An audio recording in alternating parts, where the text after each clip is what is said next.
Hey everyone, welcome back. In this video, I'll show you how to use Krisp AI with Zoom in 2026. If you want to remove background noise and improve your audio quality during Zoom meetings, this guide will walk you through the setup process step by step. First, open your web browser and sign in to your Krisp AI account. If you haven't already, download and install the Krisp desktop application, then sign in using your account credentials. Next, launch the Krisp AI app and select your physical microphone and speakers. Enable noise cancellation for your microphone so Krisp can filter out unwanted background sounds during your meetings. Now open the Zoom desktop application and click your profile picture, then go to Settings and select the audio section. Next, under the microphone option, choose Krisp microphone as your input device.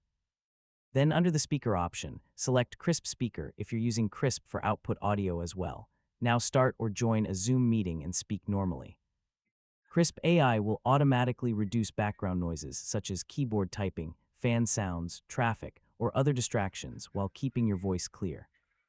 Before joining an important meeting, use Zoom's test speaker and microphone feature to confirm that everything is working correctly. Finally, keep the Krisp AI application running in the background whenever you're using Zoom so noise cancellation stays active throughout your meetings. And that's it. You've successfully learned how to use Krisp AI with Zoom step by step. And don't forget to like, share, and subscribe for more helpful tutorials just like this.